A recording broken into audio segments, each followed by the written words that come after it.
أعوذ بالله من الشيطان الرجيم بسم الله الرحمن الرحيم ليس البر ندا نیکی ان تولوا وجوهکم چې تاسو واړوئ خپل مخونه قبل المشرق طرف د مشرق ته والمغرب او د مغرب ته ولكن البر لیکن نیکی من هغه څوک آمن بالله چې ایمان وروړي په الله باندې والیوم الاخر او په ورځ د آخرت باندې یعنی په ورځ د قیامت باندې والملائکه او په فرشتو والکتاب او په کتابونو والنبیین او په انبیاء کرامو وآت المال او ورکوي مال علی حبه په محبت د الله کې ذوی القربا رشتہ دارانو ته والیتاما یتیمانانو ته والمساکین او غریبانانو ته فقیرانو ته وابن السبیل او مسافرو ته والسائلین او غختونکو ته سوال کوونکو ته وفي الرقاب او په سټونو کې یعنی په آزادولو د سټونو کې مراد ته ندی په غلامانو په آزادولو د غلامانو کې رقاب خپل معنا د سټونه او مراد ته ندلته دی وفي الرقاب او په سټونو کې یعنی په غلامانو په آزادولو کې واقام الصلاه او صحیح قائموي صحیح ادا کوي منځ وآت الزکاة او ورکوي زکات والموفون بعهدهم او دوی پوره کوونکي دي خپل وعدو لرا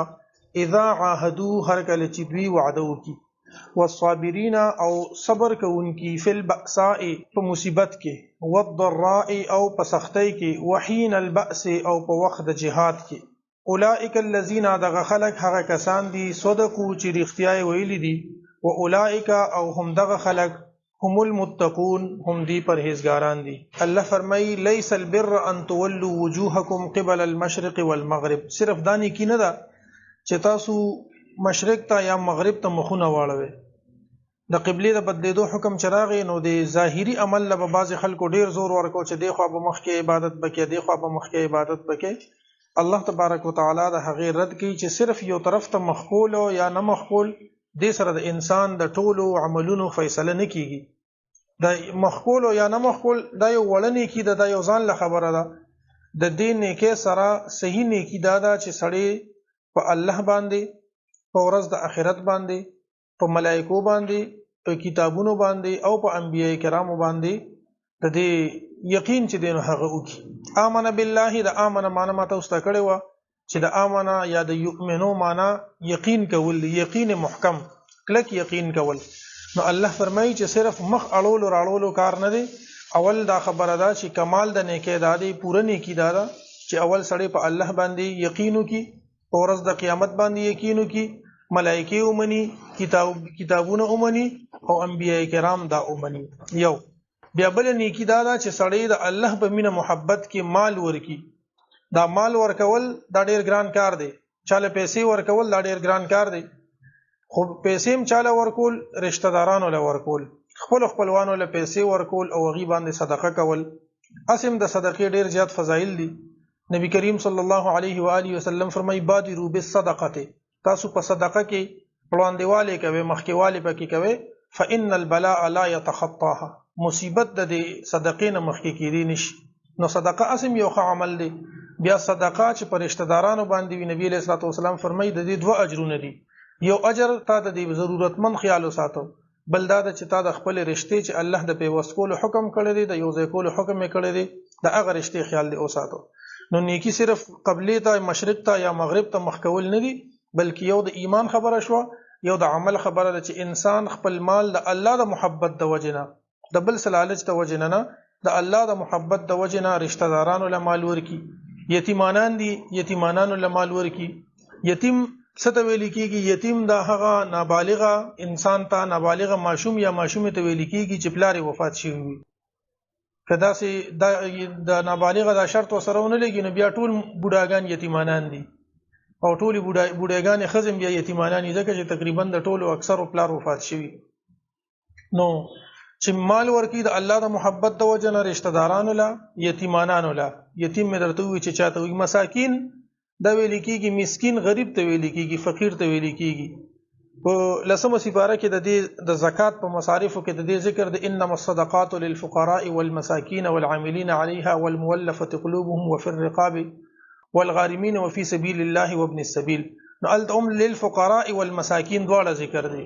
په دې کې بیا علما وضاحت کړی دی چې فقیر دی ته وایي چې هغه سره د یو وخت وو د روټۍ درک لګي، لکه د نن د رزق بندوبست شته خو د سبا یې نشته. او مسکین دی ته ویل کېږي چې اوس هم پته نه لګي او وروسته هم پته نه لګي، د نن ورځې پته هم نه لګي. یعنی دا مسکین د فقیر نم ډیر فقیر دی. دواړه فقیران دي، خو دا یو پکې لږ ډیر فقیر دی. بهر حال چې کله ځان له لفظ راشي نو مراد ته نه غریب وي، هغه فقیر هغه غریب چې د هغه د رزق بندوبست دا صحیح نه وي. وابن السبیل او مسافر ولره، یو سړی په خپل کلی وطن کې مالدار دی. اوس خو چونکې سیستم بدل دی که یو سړی د امریکې ته لړ شي او که د امریکې نه راشي بس اے ټي ایم دی ورسره تقریبا په اکثر او بیشتر اے ټي ایم باندې هغه کار کوي، پیسې پې راوځي، کوم ملک ته لاړ شي د هغه ملک کرنسي په هغې باندې راوځي. د پاکستان بینک کې تا پیسې جمع کړي، روپۍ دې جمع کړي دي، بهر لاړ شي ته درهم یا ریال یا ډالر راوباسلی شي په هغه کوم ملک کې چې کومه کرنسي په اے ټي ایم کې پرته وي. مخکې به داسې و چې یو سړی په خپل کلي وطن کې ښه مالدار و، خو چونکې بس یو اس به ورسره یا یو اوښ به ورسره په هغې باندې به هغه روان و، نو چې 4 5 ورځې 10 ورځې 8 ورځې مزل به وکړو نو هغه په هغه علاقه کې بالکل غریب و. نو هغه مسافر لم چې دی نو مال ورکول صدقه ورکول دا چې دی نو دا پکار دي. نو دا مسافر هم په شان د غریب وي، دلم چې دی نو صدقه ورکول پکار دي. والسائلین او غوښتونکي کې علما وضاحت کړی دی چې کوم سائلین دي سوال کوونکي دي نو دي ته قتل پکار دي. بعضې سوال کوونکي داسې وي چې هغه ضرورتمند وي نو هغه ته بیا صدقه ورکول پکار دي. او چا چې د دې نه کسب او پیشه جوړه کړي یو په لکونو کروڑونو روپۍ ورسره او په خیرنو کپړو کې ګرځي او پیسې راغونډوي او هغه بیا ماښام په هغه نورو پیسو سره ږدي. بلکې داسې کسان موږ په خپله لیدلي دي چې مازدیګري کې ګرځي وایي دا 100 روپۍ به نغدې رانه کړي چې دا ماتې درکوه، نو د ورځې پیسې راغونډې کړي، هغه بیا یو نوټ ته واړي، هغه نوټ بیا د نورو نوټونو سره ږدي او جمع کوي. نو دغه شان اول خو د تقوا خبره خدا ده چې چا دنه پیسې وغوښتې بس ورکوله، لس شل روپۍ چې څونه انسان ورکولی شي ورده کړي. خو که بیا خامخا سړی وایي چې نه زه حقدار له ورکومه او هر سړي له نه ورکوم، هغه د بیا سوچ وکړي چې کم پیشور بیکاري وي هغه بیکاري له بیا پیسې ورکول نه دي پکار، او عام غوښتونکي ضرورتمند دي هغه له ورکول پکار دي. وفي الرقاب او په آزادولو د غلامانو کې. غلامان خو اوس نشته، دین اسلام په هره موقع باندې د غلامانو دا سیستم د ختمولو احکامات جاری کړي دي. یو سړی دی هغه نه په خطا باندې څوک قتل شو غلام دی آزاد کی، روژه وخوړه هغه د غلام آزاد کی، قسم یې وخوړ بیا مات کړه د غلام آزاد کی. اسې د دې فدیو نه علاوه د غلام آزادېدو باندې احادیث مبارکو کې ډیر زیات فضایل چې دی هغه راغلي دي. نو دین اسلام اسم غلامان آزادول، خو که چرته یو غلام هغه خپل مالک نه ځان ازادي، مالک ورته وي 1 لک روپۍ را کتاب آزاد کما، اوس د 1 لک روپۍ د غلام له ورکول دام په صدقه کې راځي او دا جایز دي. او زکات پیسې هم ولا ورکول شي. تقریبا دا مصارف دا دلته چې ذکر شو دا په زکات کې هم دي، خو په زکات کې صرف دا خبره ده چې خپل مور لا او پلار لا او بر رشته چې څونه دي، یعنی د پلار د مور پلار نیکونه انیا نیکونه چې څونه دي په بره دی له نشي ورکول، خزه خاون له خاون خزه له زکات نشي ورکول او بچو له زکات نشي ورکول، زوی له لور له د زوی له د زوی لور له د لور زوی له د لور له، یعنی نوسان وصول مخکته پخکته او په بره رشتو کې زکات نشي ورکول. صدقه چې دی نه دا هر چا باندې کولی شي. نو الله فرمایي چې صرف نیکی دا نه ده چې تاسو مشرق ته او مغرب ته مخ واړوي، بلکې په الله ایمان لرل، په ورځ د قیامت ایمان لرل، په ملائکو، په کتابونو، په انبیاء ایمان لرل دام نیکی ده. او بیا مال د الله د رضا د پاره د الله د محبت د وجنه رشتہ دارانو لور کول، یتیمانانو لور کول، مسکینانو لور کول، مسافرو له، او هغه کسان چې اغي سوال کوونکی وي د وجې د ضرورت. سائل او اس سائل کې فرق دی. ها سائل سوال کوونکی ته وي او دلته اس سائل لاغلی دی، دا معرفت دی. د دینه مراد خاص سوال کوونکی مراد دی، کم چې د سوال کوونکو د غوښتنې حق اغي لري، یعنی اغي ضرورتمند وي. وفي الرقاب او پسټونو کې دا نیکی ده. او بل نیکی دا ده واقام الصلاه واتى الزکات، چې قائم کی منځ او ور کی زکات. د منځ کولو د قائمولو ماته واستویلو چې منځ د خپل ظاهری ارکانو سره صحیح ادا شي او د باطینی د عاجزۍ سره د خشوع او د خضوع سره داسې عبادت ته ودرېږي کأنک تراه، گویا کې ته الله وینې، او کته وی چې زه الله نه وینم فانه یراک، نو الله تا ویني. په داسې حالت کې چې منځ کیږي دته اقامت الصلاه ویل کیږي او زکات ورکی. بل د ایمان او د نیکی خبره ده والموفون بعهدهم اذا عاهدوا، کله چې دوی وعده وکي نو دا وعده به پوره کوي. تاسو له برستو راشي 15 سپاره کې الله فرمایي اوفوا بالعهد ان العهد كان مسؤولا. کوم وعده چې تاسو وکي نو هغه پوره کوئ، د وعده متعلق بس تاسو نه تاسو کولی شي. کوم وعده چې د شریعت مطابق وي د هغه پوره کول په انسان باندې لازم دي. کوم وعده چې د شریعت خلاف وي نو دغه پوره کول په انسان باندې لازم نه دي. لکه بل فرض یو انسان وي چې زه په دې ټایم راځم مونږ بنه کوم، دا مې سره وعده ده چې مونږ بنه کوم خدل د راځم، نو دا مونږ بنه کوم د شریعت خلاف ورزي، نو دا وعده پوره کول په انسان باندې لازم نه دي، ځکه چې د سره د الله نافرمانی راځي. او په کم سیس کې چې د الله نافرمانی راځي هغه سیس د انسان د پاره کول صحیح نه دي. بیا نیکی دا ده چې انسان صبر کوي د تکلیف په وخت کې، د مصیبت په وخت کې، د سختۍ په وخت کې او د جهاد په وخت کې، د جنگ په وخت کې ډیر انسان باندې تکلیف وي. دا اوس چې د پاکستان او د انډیا جنگو نو جنگ چا کو، میزایل چا وشته او منډه چا والی او تکلیف بچاو وګنه هر انسان ذهني تور باندې خو یو تکلیف کی وینو چې کله انسان په خپل میدان عمل کې وي د هغه تکلیف د لوګي تندې د منډه تړلې د ستړیوالي د دې تکلیفونو ډيري، نو صبر کول چې دام نیکی ده. صرف مشرق او مغرب ته مخ کول نیکی نه ده، بلکې صبر کول د مصیبت په وخت کې چې کله په انسان یو مصیبت راشي، کله په سختی راشي، مالی لحاظ سره په سختی راشي، بدني لحاظ سره په سختی راشي، بیماری په راشي، هر قسمه تکلیف کې د صبر وکي او د جهاد په وخت کې د جنگ په وخت کې صبر وکي. اولئک الذین صدقوا، دغه کارونه چې کوم کوي الله فرمایي دا رښتونی خلک دي او هم دي متقیان دي. د آیت ترجمه ته وګورئ بیا نور وایو. لیس البر ندنی کی ان تولوا چې تاسو واړوي وجوهکم مخونه خپل قبل المشرق طرف د مشرق ته والمغرب او د مغرب ته، ولکن البر لیکن نیکی من هغه څوک آمن بالله چې ایمان لري په الله باندې، والیوم الاخر او په ورځ د آخرت باندې، والملائکه او په فرشتو باندې، والکتاب او په کتاب باندې، والنبیین او په انبیاء باندې، وآت المال او ورکوي مال علی حبه په محبت د الله کې، ذوی القربى رشتہ دارانو ته، والیتاما او یتیمانانو ته، والمساکین او مسکینانو ته، وابن السبیل او مسافرو ته، والسائلین او غختونکو ته، وفي الرقاب او په سټونو دو او په غلامانو آزادولو کې، یا خپل معنا وفي الرقاب او په آزادولو د سټونو کې، واقام الصلاة او دا نیکی ده چې قائم کی منځ، وآت الزکات او ورکی زکات، والموفون او پوره کون کی بعهدهم د خپل وعده، اذا عاهدوا کله چې دوی وعده وکي، والصابرین او نیکی دا چې صبر کون کی وی فی البأساء په مصیبت کې، والضراء او په سختۍ کې، وحین البأس او په وخت د جګړه کې یا په وخت د جهاد کې. اولئک الذین دغه خلق هغه کسان دي صدقوا چې رښتیا ویلي دي، واولئک او دغه خلق هم المتقون هم دي پرهیزګاران دي. یا ایها الذین آمنوا ای مؤمنانو، کتبا فرض کړی شوی دی علیکم پتا سو باندې القصاص قصاص فی القتل په بار د قتل کې، الحر بالحر آزاد په بدله د آزاد کې، والعبد بالعبد او غلام په بدل د غلام کې، والانثى بالانثى او خزه په بدل د خزه کې. فمن پس هغه څوک عفی له چې معفی وکړي شي دته من اخیه د ضرور نه شیء د سیز، فاتباع بالمعروف نو تابعداری کول دی بالمعروف په ښه طریقه باندې، واداء او ادایګی دی کوي الیه دتا باحسان په ښه طریقې سره، ذالک دا حکم تخفیف اسانتیا دا من ربکم د جانب د رب تاسو نه، ورحمت او رحمت تی. فمن اعتدى پس هغه څوک چې زیاتی یو کو بعد ذالک پس د دینا، فله عذاب علیم پس د د پارا عذاب دردناک. په دې آیت کې 178 نمبر آیت کې د قصاص حکم دا بیانېږي، او د قصاص دا حکم چې د قتل په بدل کې به انسان قتل کولی شي، او یو ورسره آسان حکم هم دی که یو انسان سو قتل کی نو دغه وارثان د مقتول کې د قاتل معاف کوي نو معاف کولی شي، او د اغنه خون بها د اغنه فدیه دغه انسان دا مغستی شي. مخکې د ابتدا د اسلام نه مخکې به داسې چلو چې کله به یو سړی ووجلی شو، یو قبیله یو مشر بچا ووجلو، نو هغه قبیله والا بلار له شل کسان به دغه په بدل کې قتل کولو، د چا بچ سونه وس کېدو نو او ما عمر کسان به قتل کول، یو خزی به قتل وکړو نو هغه خزی او سړی او بلا کسان به مړ کول. داس یو غلام بچرته په یو ځای کې غلط شو، یو سړی به داغه د لاس اوجلې شو نو دا هغه غلام به قتل کول، او هغه قبیله والا ډیر خلک یعنی شل قتلونه به کول، او بیا به وی چې لامو زمونږ بدل پوره شوی نه دی. نو الله تبارک وتعالى د هغه رسم او د هغه ترتیب خاتمه وکړه، او وی ویل چې کم کس قتل وکړو بس هغه به قتل کیږي په بدل کې، که یو آزاد سړی هغه قتل وکړو بس دغه آزاد سړی به قتل کیږي، که یو غلام قتل وکړو دغه غلام به قتل کیږي، که یو خزی قتل وکړو نو دغه خزه چې دی دا به قتل کیږي.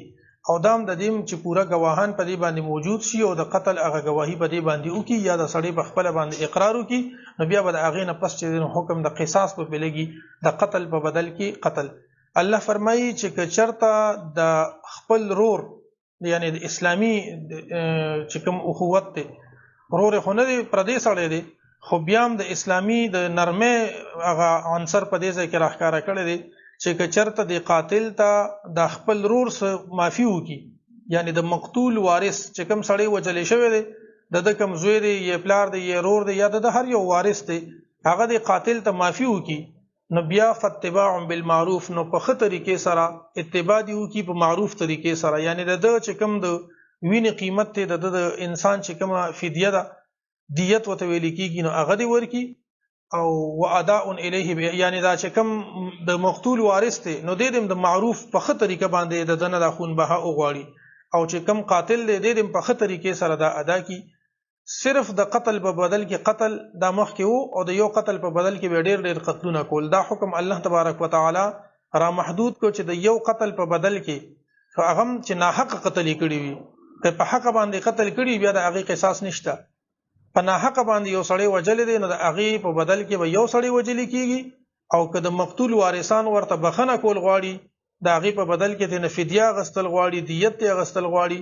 نو دام د الله تبارک وتعالی د طرف نه په قصاص کې نرمي ده او دویم حکم چې دی نو دا د دیت دی. الله فرمایي ذالک تخفیف من ربکم ورحمه دا رعایت د الله د جانب نه اسانی ده او دا رحمت دی او که دې نه پس هم چا زیاتې وکړو نو هغه ته به لوی عذاب ملاویږي دردناک عذاب ورته ملاویږي. آیت په مطلب پوه شوئ یا ایها الذین آمنوا ای مؤمنانو کتب فرض کړی شوی دی علیکم پتاسو باندې القصاص قصاص فی القتل په ناحق قتل کې الحر آزاد بالحر په بدل د حر کې په بدل د آزاد کې والعبد او غلام بالعبد په بدل د غلام کې والانثى او خذا بالانثى په بدل د خذ کې فمن پس هغه څوک عفی له چې معافی وکړي شي دتا یعنی د قاتل ته من اخیه د ضرور د طرف نه رور څوک دی د مقتول د وارث د طرف نه شی اون د سیز فتباع نو تابعداری پکار دا فتباع نو پکار دا چې طلب دی او کی بالمعروف په ښه طریقې سره د مقتول چې کوم وارث دی د خون بها د دستور او د معروف طریقې سره نه دستور مطابق د دې دا اوغاړي و اداء او ادایگی قاتل باندې ادایگی الیه د دغه مقتول طرف ته به احسان په ښه طریقه باندې دا نه چې بیرستو په پیسو باندې جنگ جګړی وي یا ورته دغه مقتول لا وارثان ورته دومره پیسې یادي کی چې هغه بالکل د دیت د اصول خلاف نه دیوم د دستور مطابق پیسې یادي او چې کوم قاتل دی هغه به په احسن طریقې سره ورکي. ذالک دا حکم د قتلولو نه بغیر د فدیه دا حکم ذالک دا حکم یا دا رعایت تخفیف اسانتیا دا من ربکم د جانب د رب تاسو نه ورحمت او رحمت تی فمن اعتدى پس هغه څوک چې زیاتی یو کو بعد ذالک پس تدینا فله نشتد د پاره عذاب الیم عذاب درناک ولکم اوشتد استاسو د پاره فی القصاص په قصاص کې حیات زندگی جند یا اول الالباب ای خاوندانو د عقلونو لعلکم تتقون د پاره د دې چې تاسو پرهیزګار شئ. الله فرمایي چې په دې قصاص کې جند دی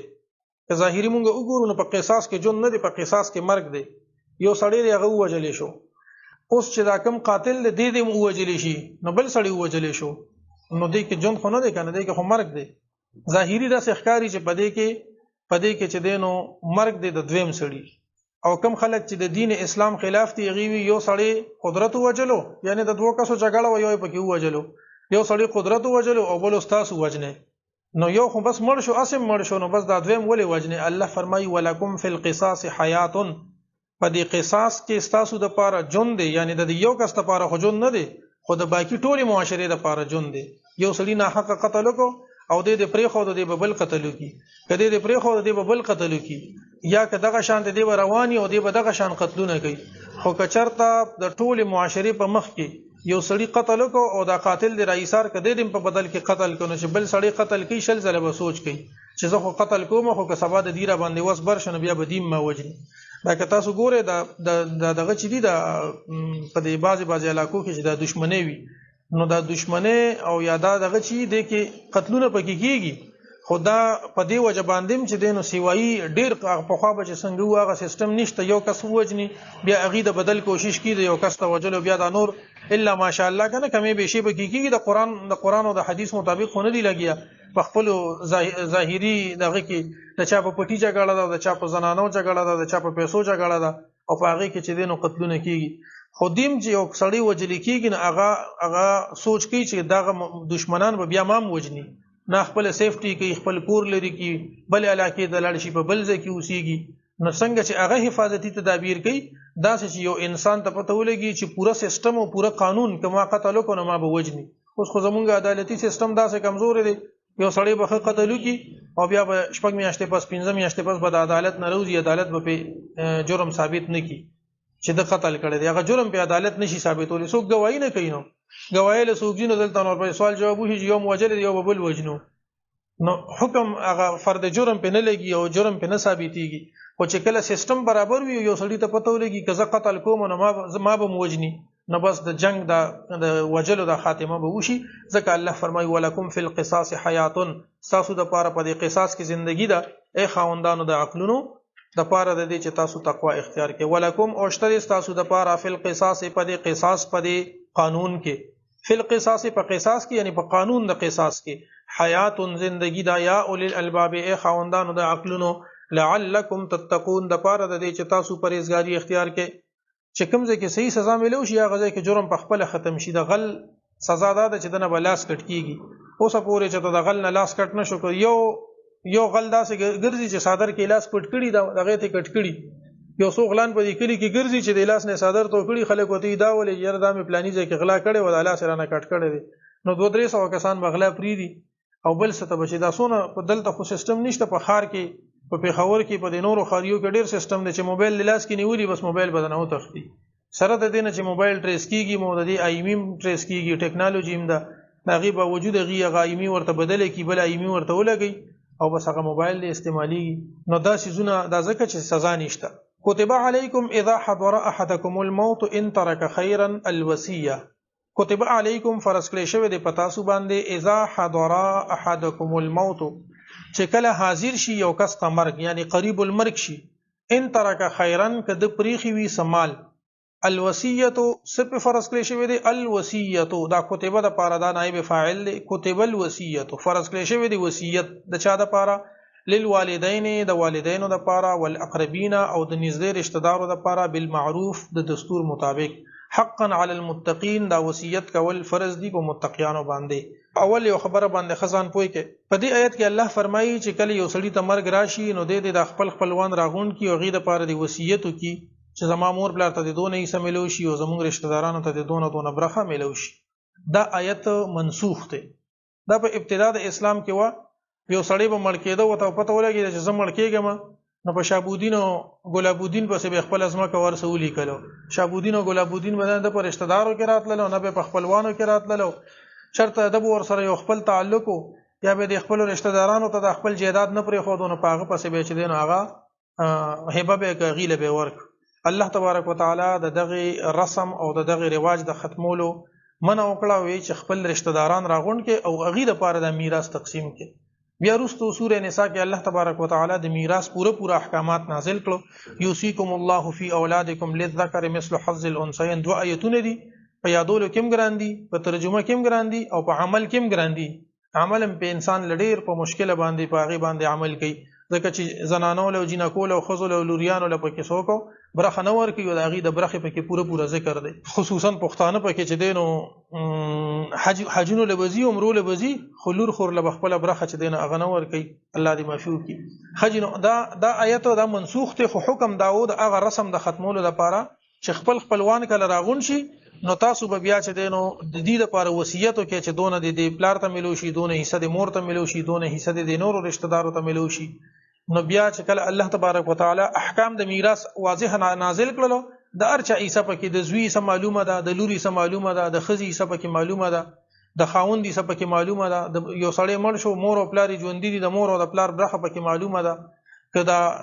ذویل فروض چې کوم د چا حصے کیږي دي ته ذویل فروض وي کدا پکې نه بیا د انسان چې کوم خاندان وي د اغه ټولو برخه پکې معلومي دي چاته بچي د یو انسان بچي او اولاد وي نو د انسان رور او خور ته به برخه نه ملاويږي، دی به دغه وخت کې محروم وي. کله یو انسان اولاد نه بیا به رور او خور ته حصہ ملاويږي. ټولو احکامات چې نو دا واضح ذکر شوی دي. نو هغه آیتونو په وجه بیا دا آیت منسوخ شوی دی.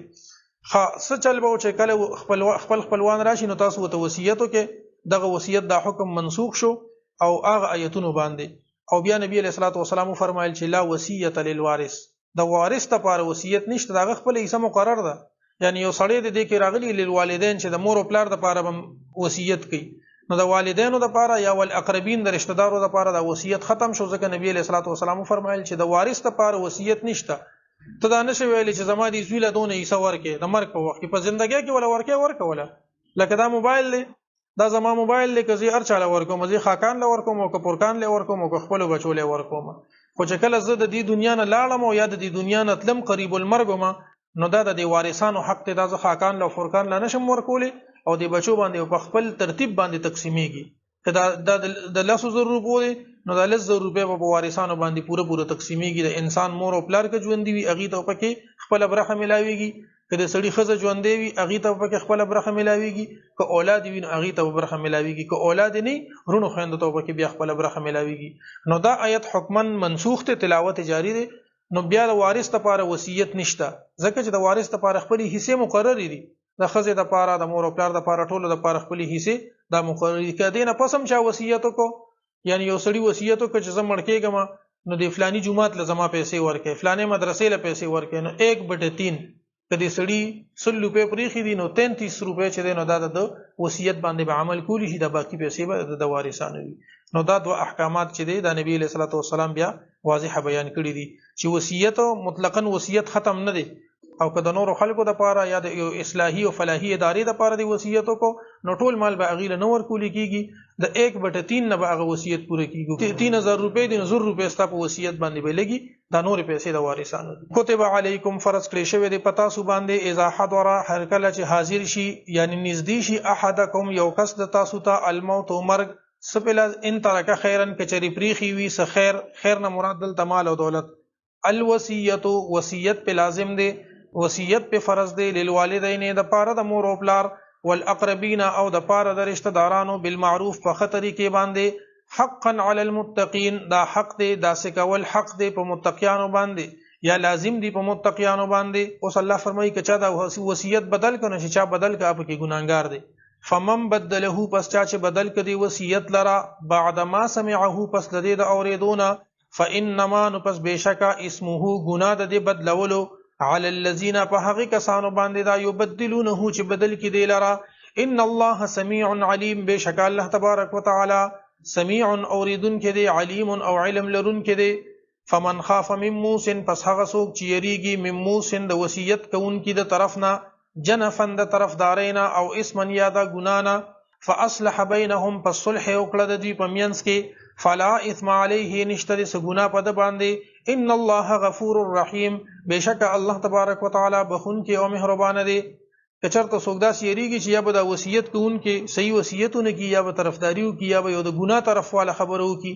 نو که د دې په منځ کې چا صلح وکړه نو څه ګناه نشته. فمن خاف من موس، پس هغه څوک چې یریږي، من موس د وصیت کوونکي د طرفنا، جنفن د طرفدارینا، او اسمن یا د ګنانا، فاصلح بینکهم، پس صلح وکړه د دوی په منځ کې، فلا اسم علیه، نو نشته د څه ګناه په دوی باندې. ان الله غفور الرحیم، بشک الله تبارک وتعالى بخون کې او رحم کوونکی دی. وصلی الله تعالی علی خیر خلقه محمد و آله.